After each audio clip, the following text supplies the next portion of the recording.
believe in a cure. How long has it been around, and when did you find out, or what happened? What was the moment that made you kind of get this organization off the ground? It started shortly after my son Eli was born in April 2019. He was very irritable when he came home. Everything had been normal during the pregnancy itself, but it turned out that when he was about 5 months of age, he was diagnosed with a rare genetic condition called FOXG1 syndrome. We had never heard of that disease. We knew nothing about it. The geneticist with whom we were working had never heard of it either. There, we learned quickly that there's no treatment, there's no cure, there's nothing in clinical trials, and it was a pretty demoralizing diagnosis to receive because what was known was that the future was pretty bleak, meaning that Mm. people who have this disease of FOXG1 syndrome have lots of cognitive issues, and as a consequence of the cognitive problems, they have physical issues. So in the case of Eli and other children with FOXG1 syndrome, they don't have enough of a particular protein called the FOXG1 protein. And so the theoretical way to treat this condition is to figure out how to normalize, how to return the amount of FOXG1 protein to a normal level. And so we looked around and decided that we were going to help be part of a solution. And even in the meeting where we had our diagnosis, in my mind, I just said to myself, I don't know anything about this. I'm not a doctor, I'm not a scientist, but I know that I love my son and my family, and there's nothing I wouldn't do for however long it takes. And so we decided to start a nonprofit and took a few days to kind of pick ourselves up off the floor when you get this sort of prognosis of what's to come, and decided we were going to start an organization. And so the organization started in the fall, in October of 2019. So we had started it, I think, within a few weeks of his diagnosis. And with the doc, this is so fascinating to me that they can have this syndrome and nobody really knows about it, and the doctors, like, they don't have a cure and they don't really know what to do next. How did that, I guess, the doctors not really knowing much about this syndrome, what was that like kind of for you and your wife when they first told you, like, hey, this is what we believe your son has, and we don't really know maybe what to do, or kind of what was that process after the doctors had told you about the diagnosis? I would say that there are two ways to look at everything that happens when you're on a journey like this. One angle of it is, this is the worst thing that ever happened. This is the worst thing that could possibly happen. And so, in that vein, to get a diagnosis and be told by physicians that they don't really know anything about the disease and that children have died from it, it makes you scared. It makes you feel lonely, that you're really just kind of on your own figuring it out. And so that is challenging because when you experience problems, you're calling up physicians who haven't seen it before. And so they are sort of in this trial and error mode that you're in as a parent. And so there reaches an inflection point where you get to know the disease well enough in your own child that you continue to collaborate and partner with physicians, but the parents themselves almost become physicians for their own kids, if that makes sense. Mm-hmm. The other angle of this is that despite being scared, despite feeling lonely, despite feeling that the future is going to be bleak, in an odd way, I have also found it to be an empowering experience. And what I mean by that is that while we've struggled with how do we figure out, Eli's sleeping problems and his eating issues and treating his seizures and a host of other medical complexities, at the same time, there's a lot of opportunity out there to figure this out. And so, believe me, I'd rather be on any other journey in the world rather than this one. But now that we're here, we're going to make the best of it, and we're going to put our best foot forward to try to figure out ways to improve the lives of children with this horrible condition and to try to pay it forward. And so one of the things that we did in starting our foundation was to combat part of that loneliness feeling and also this sense of helplessness of, what's out there, right? Like, what are we going to do about it? We wanted to start this nonprofit to build a sense of community. And there's this conception, or at least I confess that I had this conception, that we talk about medicine and science as if there are things that are just happening out there, right? It's like, well, they're going to figure this out by such and such date, or in the next 5 to 10 years, they are going to, have a whole new generation worth of medicines and therapeutics for different conditions. But who is the they when you think about it? The they is people. The they is people who, have perhaps more professional training than parents who are just, stuck in getting a bad lot for their diagnosed child. But what I mean is that they are ordinary people at the end of the day. And so we wanted to become those people. And that's what I mean by this sense of empowerment and opportunity, because the way that things get done in this world is when people decide, I'm going to do it. We are going to do it. We're going to build a team. This is our goal. It may be ambitious, but nothing has ever happened in this world, in my opinion, in terms of great achievement without there being great challenge and without even ordinary people coming together, but then fostering extraordinary outcomes. Well, and the other thing is nobody will put any effort into finding a cure until somebody like says, hey, this is what we're trying to do. If it's not a priority for people, these scientists and the chemists and everything aren't, like, the FOXG1 syndrome isn't part of their everyday, things that they're even thinking about. And it takes people like you that are pushing the message forward, like, hey, take a look, this is a serious problem. Maybe we need to find some people, get people interested that are in that community that are developing these cures, to just be aware of it so that they know which direction to maybe start going down to try to find that cure. It's absolutely true, because there's over 10,000 rare diseases that are identified today, 95% of which have no treatments and no cures. And so when scientists are identifying conditions that they want to pursue, it's largely driven by advocacy and by people being in front of them to say, what about this disease? What about that condition? And then helping to facilitate the fundraising necessary to actually accelerate that type of development and research. People play a big role here, and you're absolutely right. There's no one who's just going to come knocking on your door and say, hey, I solved all your problems. It's just Mm-hmm. not going to work that way. And so, is there luck out there? Maybe. But putting that aside, to me, it's about, we got to make our own luck, and we have to go out and force these issues. And it's like the old line that Thomas Jefferson had, which is, the harder I work, the luckier I get.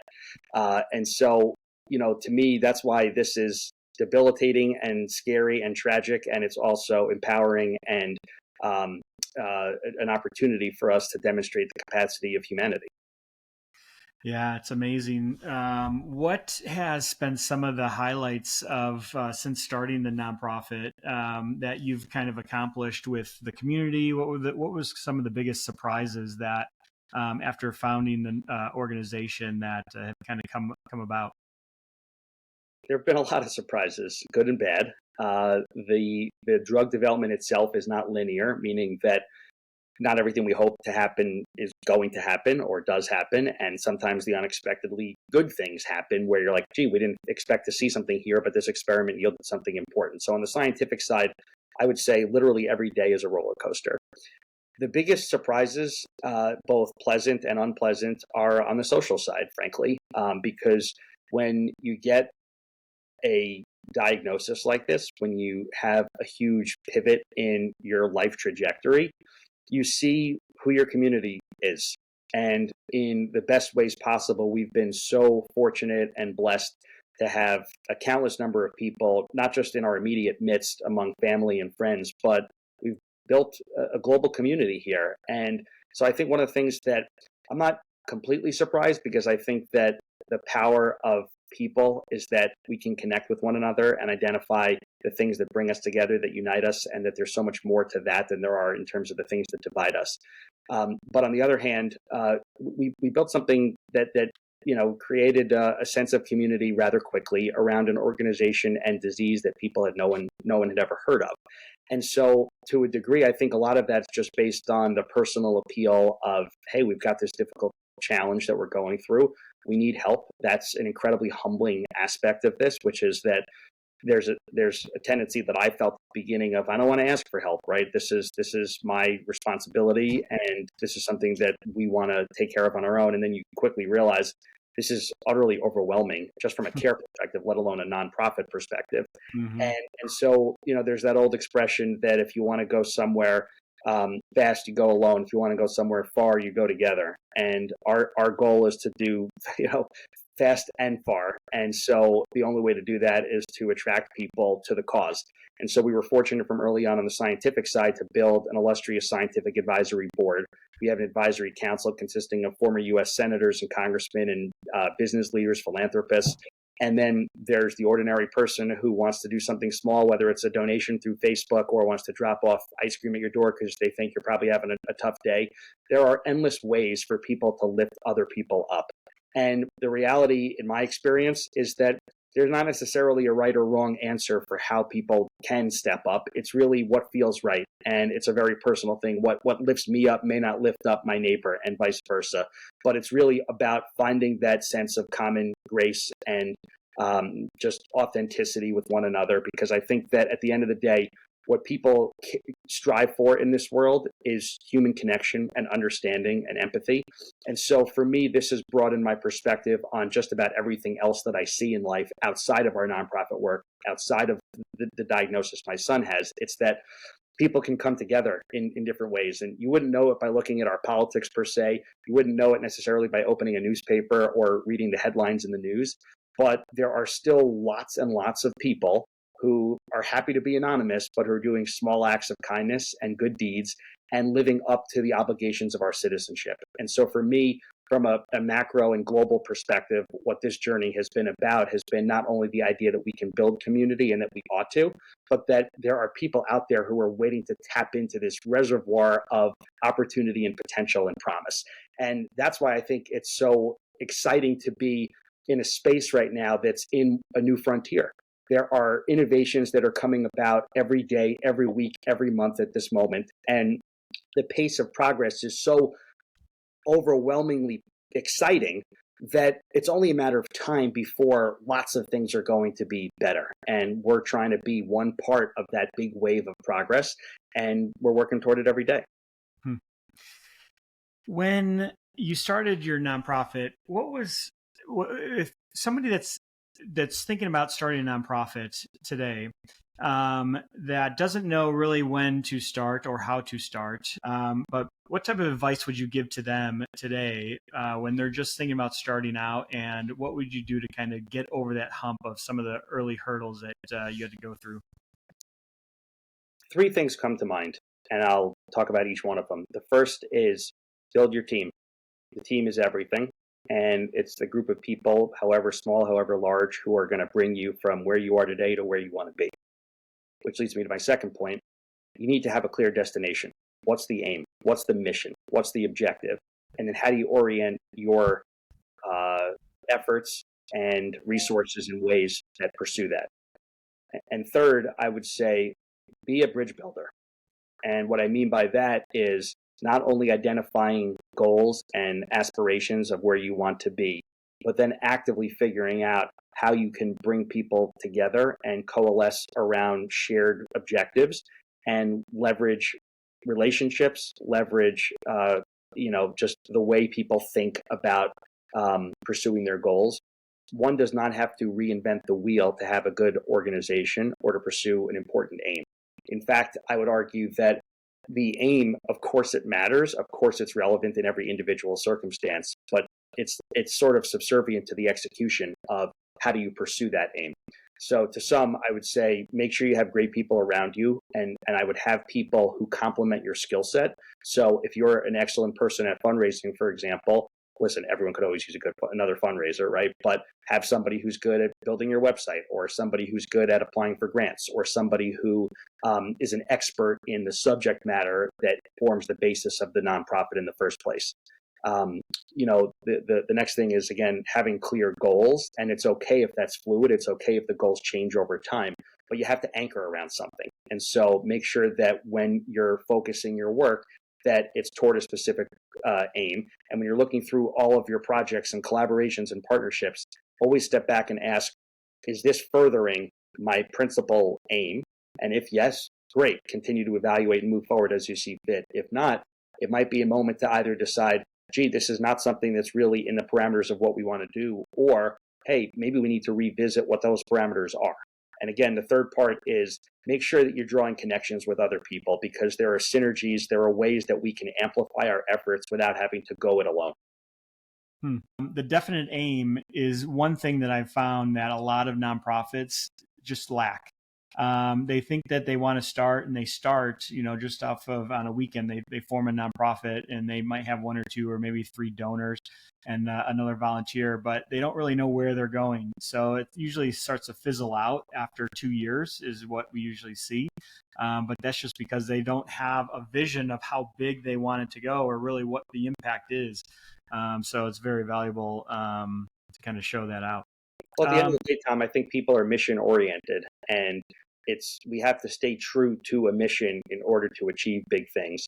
Um, mhm. there's an old expression that the beauty of a postage stamp is its ability to stick to a job until it's done.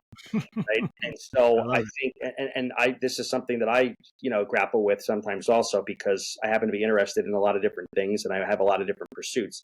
But the reality is we can't spread ourselves too thin. When we have a clear objective, we dedicate ourselves to achieving that objective. And when it becomes no longer the priority for us, totally fine to pivot and to have multiple priorities. But I have found in my personal experience that when I spread myself too thin and I have 20 different things that I'm trying to achieve, all of them get a little bit of progress, but none of them get quite to the finish line of where it needs to be. So, what this has taught me is to create a little bit more of a personal funnel in this portfolio of life that we have, to essentially figure out what's most important to me. And based on that, am I making choices, essentially to hold myself accountable? That's beautiful. I love that. Um, when it comes to collaborations, they seem to be basically key to your mission. Can you elaborate on just the partnerships and collaborations you formed with other organizations in or researchers in the field that are kind of helping, I guess, either take some of the feedback that you're getting and what are they doing with it, and how did you also like kind of find them? Just to kind of when you were starting out to find these people that you're doing these collaborations with that are going to try to move that needle for you. I think the reality is that partnerships are key to success and figuring out the right collaborations, because the wrong collaborations can be very problematic, but the right ones can certainly accelerate the pace of achieving one's nonprofit's goals. For us, this has taken a few different forms. First, in the scientific world, one of the reasons, or excuse me, one of the ways that we're able to move the ball forward is by sponsoring research, meaning paying an institution. It could be an academic institution. It could be a contract research organization, which is a commercial entity, to perform specific tasks. And while drug development is science, it's not rocket science. And what I mean by that is it's complex. As I said earlier, it's not linear, so it's not always clear as to what's going to happen, but there are plans for what we try to do. So in the case of FOXG1 syndrome, we knew that we needed to generate certain cell lines, certain mouse models. And then there were only a few different types of ways we could even go about trying to treat this condition based on what's known today. And so we had a roadmap, and we developed that roadmap before we went public, before we sought fundraising dollars, because we wanted to have the integrity and character to say, we have a real dedicated plan here. This isn't just a goal of putting a GoFundMe page up to say, hey, we're going to figure it out. We said this is exactly what we want to do, and invite people to sort of invest in our organization's future based on that. So our partnerships have ranged from academic institutions and the CROs that I mentioned to also NIH. We have a couple of signed partnerships with, and also some biotech companies, and even some other nonprofits where we collaborate or share costs based on overlapping work that we may be pursuing. So at the end of the day, knowledge and information sharing is always really valuable. And, it goes back to having a clear roadmap and figuring out how are we going to be bridge builders, like I said before, and figuring out who are the right partners to help advance the goals, and to continually evaluate how is this work going? How is this partnership going? Is it advancing our work based on that overarching mission? If the answer is yes, keep going. If the answer is no, reevaluate, potentially Mm. pivot. I love that how you kind of approach it as from a business mindset of basically putting together your pitch deck of what you're doing and put all the work together of these are the people we're going to go after. These are the genes that we need to, fix and solve for, and kind of put out this pitch deck before of, hey, we're just going to try to cure, FOXG1 syndrome. It's like, okay, that's just a generic, kind of, I guess, statement. But if you can get really dialed in with these are the things we've already done, these are the people we've gone after, these are the experts we have, in our world that we're going to be tapping and relying on. That I could see that being an easier way to get people to really buy in to the organization and donate, to really want to help the cause. And when I say buy in, I don't mean that in a negative way. I mean, like, you're pitching them, you're selling them on, hey, come be a donor. These are the great things we're going to do, and this is what we're going to try to cure, and this is already the path that we've identified of how to get there faster, which I think is Tom, you're great. also what you're highlighting as well is that you don't need to achieve everything at the same time. And believe me, I want to do that because I want to Yeah. have treatment for my son and for the other kids that are afflicted by this horrible condition that have taken too many children already. But the reality is, this is a process that has steps to it, and different steps that are taken are, sort of frame the momentum that is needed to get all the way there. So, for example, as our story and narrative arc sort of takes its form, we start attracting more attention. So we started getting picked up at some media stories. We had a segment on the Today Show. We've been in People magazine. And then those types of features wind up fostering additional interest. And so my point in saying that is that you try to build up a little bit of a snowball effect, because at the beginning, it's overwhelming. You say there's so much to do. There's so much money that's needed. There's so many people whose energies and talents and skills we need to tap into. But you have to step back a little bit, because the other thing that this journey with my son has taught me is that, I'm a planner. I'm somebody who likes to think long range. But the reality is that I don't know what long range is going to look like any more or less than anybody else does. And with a child that's suffering from this horrible disease, it's actually emotionally challenging to think about the long term, because it becomes very upsetting, and it deepens your grieving process, thinking about all the things you may miss and not understand, or who knows really what the future holds, right? So in an odd way, it has helped me put blinders on to say, let me stay focused on the shorter term, because that's more of what I'm not going to say control, but influence, because it's in front of me. There's a correlative effect oftentimes between efforts and outcomes in the shorter term. And then when a series of those shorter term goals and set series of efforts come together, then you get some of the bigger goals, right? I mean, there are some people that look at perspective this way. They say sort of, there's nothing that you can't accomplish in a decade. But what you can achieve in a month is pretty hard. What you can achieve in a year is pretty hard, right? So if you take that, and so I'm saying almost conflicting things here, right? Because I'm saying on the one hand, you want to focus on the shorter term and just start moving. And on the other hand, it's a series of those short things that are going to be necessary for the bigger sweeping changes that we see. But I don't think they conflict, because I think that we can use our short-term efforts and focus to inform our long-term outlook. And that's another piece that I've really taken to heart here. And one other observation I would just share is that I never anticipated being in a situation like this. I never thought I was going to form a nonprofit that had this as its goal. I never heard of this condition. I think it's any parent's nightmare to get a diagnosis that your child has a serious disease that could lead to premature death or problems along the way. Nothing debatable about that.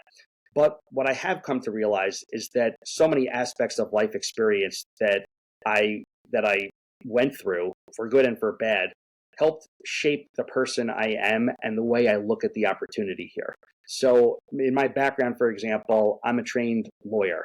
I've had, I'm an entrepreneur. I've done various business activities. I'm also an academic, and I teach and I write.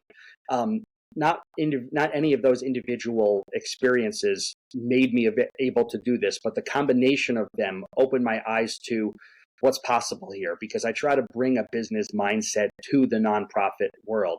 But I also understand how the nonprofit world works and how the academic setting can play an important role in this case for drug discovery, but also how we need an entrepreneurial mindset and focus to be able to bring something like this to the market. Because the reality is that we can try to, do drug discovery all we want, but the way it gets into a human being is somebody from a corporate standpoint figures out the way to get it somewhere and to fund it. And so I share that only because people who are listening have all different backgrounds, and they may have similar backgrounds to me. They may have wildly different ones.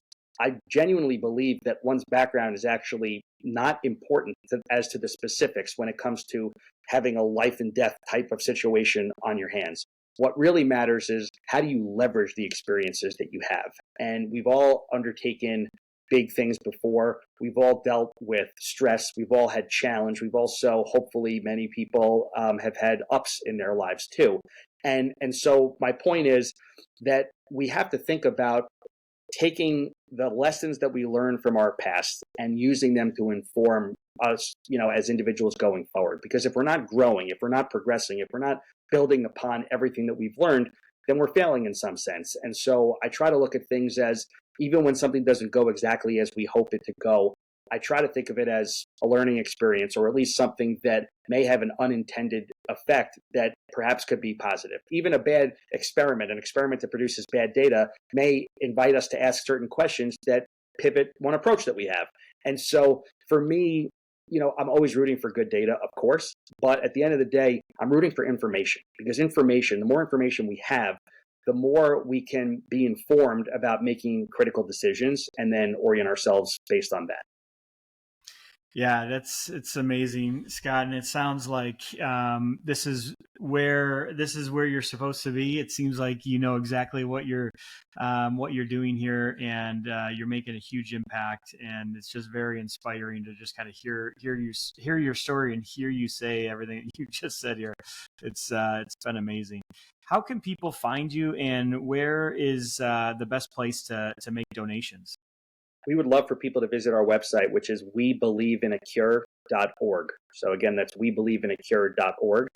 We collect donations there. There's more information. You can read media clips. You can read about our research. There's also a contact us page on our website. So we certainly welcome outreach from folks. In fact, we get lots of emails every day from people, not just in the disease and rare disease world, but in all different walks of life, with either comments about our story or people sharing their own stories, maybe asking for advice or offering advice. For us, it's really a pay it forward mentality. And so we're grateful for anybody who feels inclined to support us. The clock is ticking for us, and we need to raise a lot more money in order to get to the clinic in the next few years. So again, if people want to visit webelieveinaCure.org, that would be amazing. And we also welcome dialogue. So if people want to reach out and engage with us, feel free to do that on social, Instagram in particular, or through the website. That's wonderful.